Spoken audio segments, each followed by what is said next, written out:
Bom dia, se você esquece de colocar ponto e vírgula. Meu nome é Yuri e faço parte do projeto institucional Curso Preparatório para Competições de Informática, do Instituto Federal de São Paulo, campus Araraquara. E hoje eu vou resolver um exercício da Olimpíada Brasileira de Informática do ano de 2017.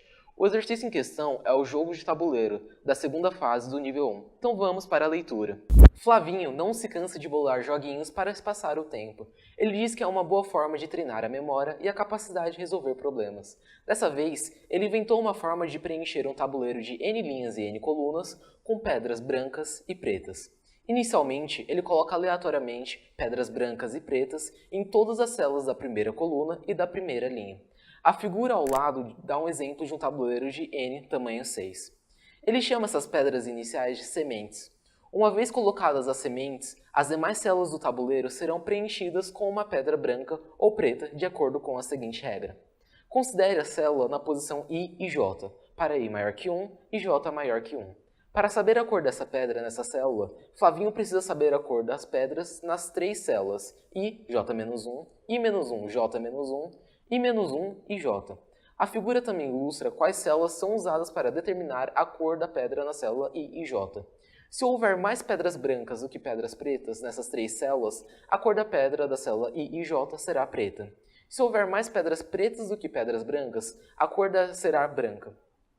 Note que, por essa definição, a primeira célula a ser preenchida será a 2 e 2, pois será a única vazia para a qual já sabemos a cor das três pedras necessárias. No exemplo da figura, a pedra da célula 2 e 2 será de cor preta, pois há duas brancas e uma preta entre as células anteriores. Nesse problema, dado N e a cor das células das sementes, seu programa deve computar a cor da pedra que será colocada na célula N e N, a última célula. Entrada. A primeira linha da entrada contém um inteiro N, representando o número de linhas e colunas do tabuleiro. As N linhas seguintes contêm, cada uma, N inteiros definindo o tabuleiro inicial. Os inteiros da primeira linha e na primeira coluna do tabuleiro serão sempre 0 ou 1, representando uma pedra branca ou preta, respectivamente. Os demais inteiros serão sempre 9, indicando que a célula correspondente está vazia. Saída. Seu programa deve imprimir uma linha contendo um inteiro, representando a cor da pedra que será colocada na célula N e N. 0 se for branca e 1 se for preta. O exercício ele traz um exemplo que é assim. Ele nos declara um tabuleiro de tamanho 2 e declara que a primeira pedra da primeira linha é 0 e a segunda pedra da primeira linha é 1. E a primeira pedra da segunda linha é 1 e ele declara o 9, que é a pedra vazia. A pedra vazia deverá ser 0, porque a maioria das pedras anteriores é 1, ou seja, ela deverá ser branca, porque a maioria das anteriores é preta. E agora a gente vai para a resolução do exercício. Eu comecei aqui importando a biblioteca de entrada e saída padrão do C. E após isso eu comecei o programa. Eu declarei o número de linhas que o usuário fornece e o I e o J que a gente vai usar nos laços de repetição depois. Agora eu escaneei, eu pedi para o usuário o tamanho do tabuleiro e declarei a matriz, que ela vai ser de tamanho N colunas e N linhas. Após isso, a gente tem que escanear toda a matriz. Por isso que a gente usa 2 fors, para a gente rodar as colunas e as linhas. Na verdade, as linhas e as colunas depois. Aí a gente escaneia na posição I, que é das linhas, e J, que é das colunas. Agora, o segundo for, você vai reparar que ele começa do 1, não do 0. Mas por que isso? O que acontece? O nosso usuário ele sempre vai digitar a primeira linha e o primeiro valor das colunas. Ou seja, a gente tem sempre o valor delas, a gente não precisa calcular. Na verdade, a gente não tem como calcular. Então, a gente sempre vai começar da coluna 1, 1, que no exemplo ele fala que é a coluna 2 e 2, pegando as células anteriores a ela. Só que como a gente vai saber se vai ser uma pedra branca ou preta? O que acontece? As pretas são representadas por 1 e as brancas são por 0.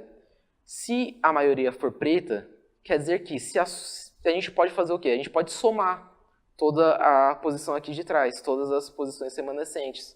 E o que vai acontecer? Como é preta, e se a maioria for preta, quer dizer que a soma tem que ser maior ou igual a 2.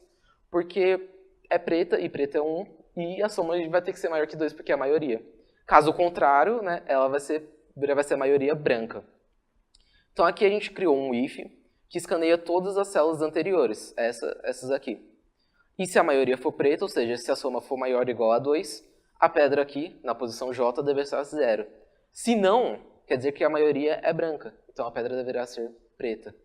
E depois a gente só mostrou para o usuário a última pedra. A última pedra sempre é o tamanho -1, nos dois casos, em linha e coluna. Agora a gente vai rodar o programa aqui no prompt. O primeiro exemplo de entrada e saída que a OBI nos dá é o seguinte. É um tabuleiro de tamanho 2, com as pedras 0, 1, 1 e a vazia 9. A saída esperada deve ser 0. Perfeito. E agora a gente vai ver se ele passa nos casos de teste da OBI. A gente vem aqui, linguagem C, e o arquivo